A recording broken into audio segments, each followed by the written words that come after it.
Всем салем, кто решил изучать казахский язык. Друзья, достар, хочу сказать вам всем большой рахмет. У меня сегодня количество подписчиков стало 1000 человек. Подписывайтесь на мой канал, чтобы я дальше для вас могла снимать видео. А также мне нужна ваша помощь. Мне одна подписчица написала, что чтобы я поменяла порядок слов, когда я читаю видеословари, я готовлю для вас, я сперва читаю на русском языке слово, потом его читаю на казахском. Она мне предложила сделать наоборот, сперва на казахском, потом на русском.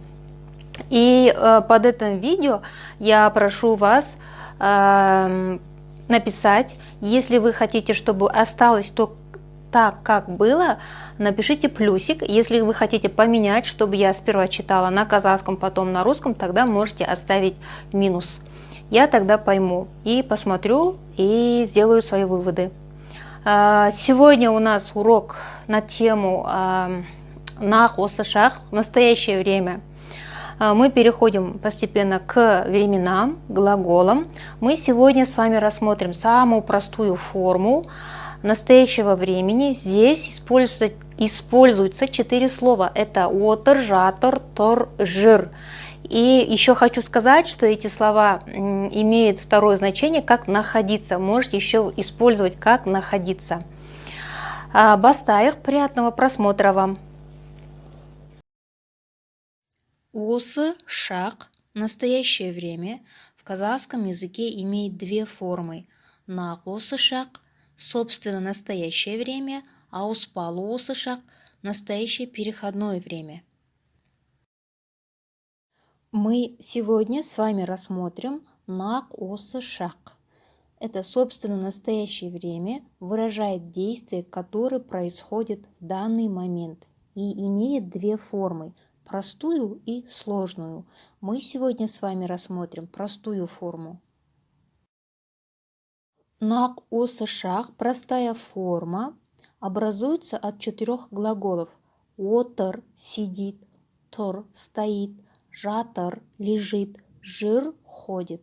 И к ним прибавляются личные окончания. У меня на канале есть видео про личных окончаний. Если вы его не смотрели, можете посмотреть. Сейчас каждый глагол, эти 4 глагола рассмотрим по отдельности. Первый глагол – это отыр. Мен отырмын, я сижу. Сен отырсың, ты сидишь. Сіз отырсыз, вы сидите. Ол отыр, он сидит. В третьем лице окончаний нет. Во множественном числе біз отырмыз, мы сидим. Сендер отырсыңдар, вы сидите. Уважительная форма сіздер отырсыздар, вы сидите. Олар отыр, они сидят. Теперь примеры к этому глаголу. Где вы сейчас? Сіз қазір қайдасыз? Сіз қазір қайдасыз? Я сижу сейчас на работе. Мен қазір жұмыста отырмын. Мен қазір жұмыста отырмын. Енді глагол тұр.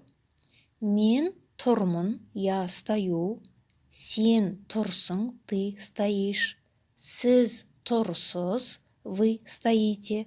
Ол тұр, он стоит. Во множественном числе біз тұрмыз, мы стоим. Сендер тұрсыңдар, вы стоите. Сіздер тұрсыздар, уважительная форма, вы стоите. Олар тұр, они стоят. Вы стоите в очереди? Сіз кезекте тұрсыз ба? Сіз кезекте тұрсыз ба? Да, стою. Я тұрмын. Я тұрмын. Где ты стоишь? Сен қайда тұрсың? Сен қайда тұрсың? Я стою на остановке. Мен аялдамада тұрмын.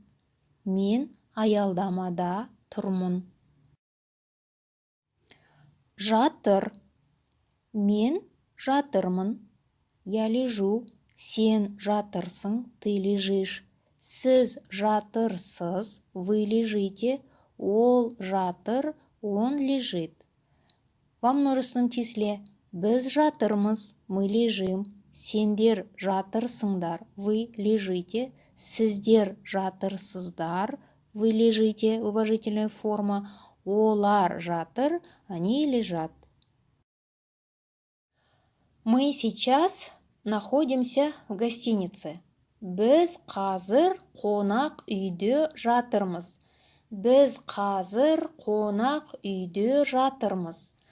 Вот в этом предложении слово «жатыр» используется как «находиться».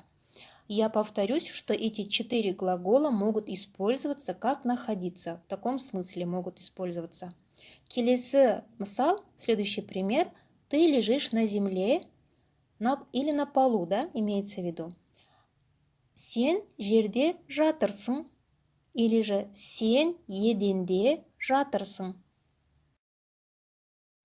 Глагол жүр, мен жүрмін, я хожу. Сен жүрсің, ты ходишь. Сіз жүрсіз, вы ходите. Ол жүр, он ходит.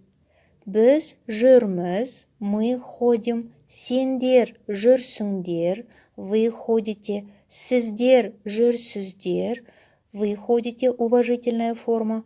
Олар жүр, они ходят.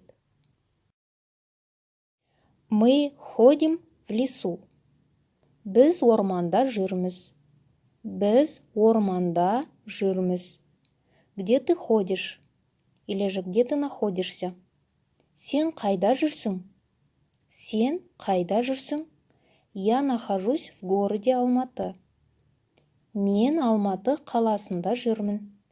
Мен Алматы қаласында жүрмін. Достар, надеюсь, урок был для вас полезным. Спасибо за внимание. Келесі сабақта кездескенше сау болыңыздар.